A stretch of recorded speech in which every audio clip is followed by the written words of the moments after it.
قومی سیاسی و عسکری قیادت نے دہشت گردوں اور خارج کے ساتھ آہنی ہاتھوں سے نمٹنے کا فیصلہ کر لیا ہے۔ قومی سلامتی کی پارلیمانی کمیٹی اجلاس کے اعلامیے میں کہا گیا ہے کہ انسداد دہشت گردی کے لیے جامع ایکشن پلان اور مستقل حکمت عملی پر مکمل عمل درآمد یقینی بنایا جائے گا۔ پاکستانی اداروں کو قانون نافذ کرنے اور قومی سلامتی کے معاملات میں مکمل آزادی ہونی چاہیے۔ دہشت گردی کے خلاف جنگ کے شہداء کو خراج عقیدت بھی پیش کیا گیا۔ کمیٹی نے ریاست کی پوری طاقت کے ساتھ اس خطرے کا مقابلہ کرنے کے لیے اسٹریٹجک اور ایک متفقہ سیاسی عزم پر زور دیتے ہوئے انسداد دہشت گردی کے لیے قومی اتفاق کی ضرورت پر زور دیا۔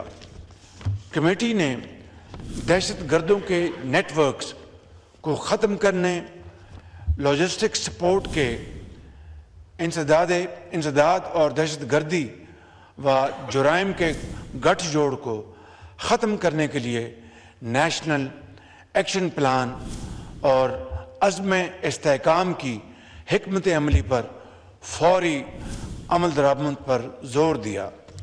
کمیٹی نے پروپیگنڈا پھیلانے، اپنے پیروکاروں کو بھرتی کرنے اور حملوں کو مربوط کرنے کے لیے دہشت گرد گروپوں کی جانب سے سوشل میڈیا پلیٹ فارمز کے بڑھتے ہوئے غلط استعمال پر شدید تشویش کا اظہار کیا اور اس کی روک تھام کے لیے فوری اقدامات پر زور دیا۔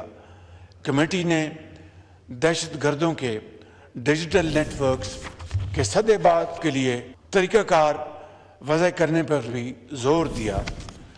کمیٹی نے اس بات کا اعادہ کیا کہ دشمن قوتوں کے ساتھ ملی بھگت سے کام کرنے والے کسی بھی ادارے، فرد یا گروہ کو پاکستان کے امن و استحکام کو نقصان پہنچانے کی ہرگز اجازت نہیں دی جائے گی۔